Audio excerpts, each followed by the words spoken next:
چلتے ہیں ہمارے زون سی کا جو آخری ستارہ ہے وہ ہے پائسز یعنی کہ برج حوت۔ اردو میں جن کے نام دال سے، انگلش میں جن کے نام ڈی سے شروع ہوتے ہوں، ان کیس اگر آپ کے پاس اپنی تاریخ پیدائش نہیں ہے تو یہ والا جو ستارہ ہے پائسز اور اس کی جنرلائز انفارمیشن آپ کی مدد کرے گی۔ 13 سپٹمبر سے ہم آج کا ہاروسکوپ شروع کریں گے اور ہم اسے ختم کریں گے 21 سپٹمبر پہ۔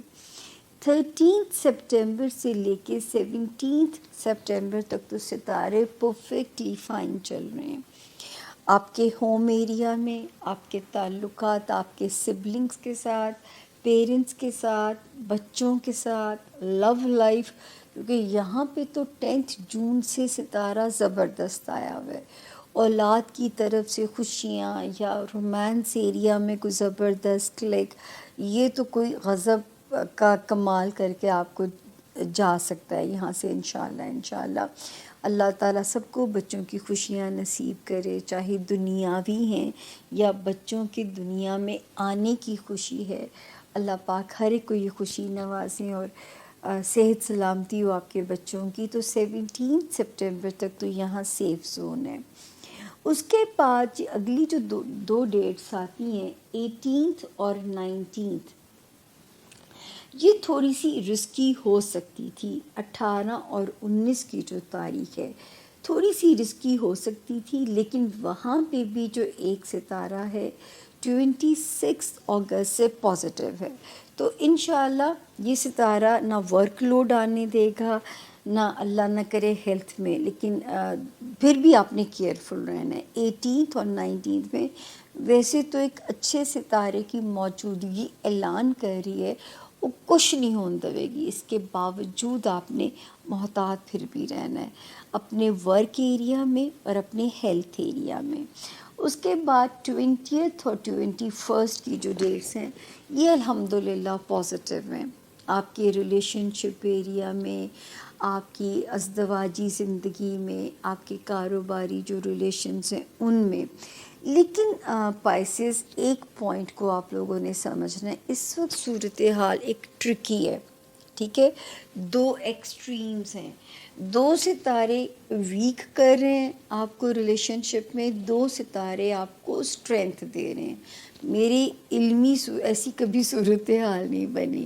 ان کی کہانی کچھ اس طرح، جو اچھے والے ہیں وہ ایک آتا ہے یہاں پہ 23 اگست کو آتا ہے، دوسرا یہاں پہ آتا ہے 3 سپٹمبر کو۔ تو یہ دونوں پازیٹیو ہیں آپ کے اس ہاؤس کے اندر، آپ کے جو آپ کے 7th ہاؤس کی جو پوزیشن جس پہ ہم بات کر رہے ہیں، اور جو تھوڑے سے آپ کا ٹیسٹ لے سکتے ہیں ریلیشن شپ کا۔ 12 جنوری سے ستارہ یہاں پہ ویک ہو گیا تھا اور اس کے ساتھ ایک اور ستارہ کمزور تھا۔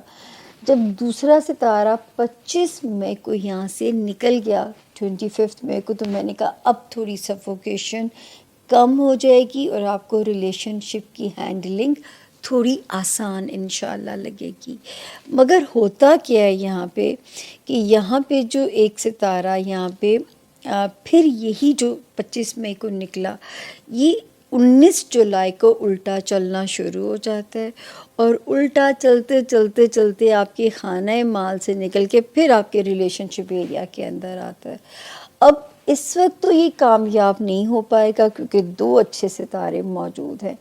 جب تک یہ دو اچھے ستارے موجود ہیں تب تک تو مجھے آپ کی فکر نہیں ہے، لیکن جب یہ نکل جائیں گے، ابھی تو اس ہفتے ہمیں ڈرنے کی کوئی ضرورت نہیں ہے، اس ہفتے کی ڈیٹس بھی سپورٹیو ہیں، لیکن پھر بھی آپ نے اس پوائنٹ کو سمجھنا ہے اور آپ نے وائزلی، جو دو اچھے ستارے روشنی دکھا رہے ہیں، آپ نے اس کی روشنی کی مدد سے ان دو کمزور ستاروں کو آپ نے دینی ہے ڈیفیٹ۔ یہ آپ کا ٹاسک ہے۔ دوسری جو ایک وارننگ زون ہے وہ ہے 7 اگست کو ستارہ فال کرتا ہے آپ کے خانہ مال میں، یا یہ اخراجات زیادہ کرائے گا، قیمتی چیزوں کا دھیان رکھیے گا، پیسوں کا لین دین کرتے ہوئے اب تو احادیث تک ثابت کرتی ہیں کہ اس کو لکھ لیا کریں، ٹھیک ہے نا. تو یہاں پہ ستارہ جو ہے وہ آپ کے فائنینشیل ایریا میں 7 اگست سے ہی فال کر چکا ہوا ہے. تو اللہ پاک اس میں آپ کے لیے آسانیاں کریں. آپ کے جو ہے آپ نے اس کو سمجھ کے چلنا ہے، اس کا شکار نہیں ہونا. یہ نہ ہو کوئی کسی فرسٹریشن میں آ کے پیسے خرچ کر دیں، یا کسی چیٹر پہ بھروسہ کر کے قرض بھی کسی کو اتنا ہی دیں جتنا پسلی کل کو سہ سکے، قرض بھی سے زیادہ نہ دیں. تو اپنا بہت خیال یہاں پہ رکھنا ہے فائنینشیل ایریا کے اندر، تاکہ کوئی بھی چیز جو ہے وہ میرے پائسینس کو ڈسٹرب نہ کر سکے. تو یہ تھا جی اس ہفتے کے ستاروں کا جو حال ہے. میرا خیال ہے میں نے بہت ڈیٹیل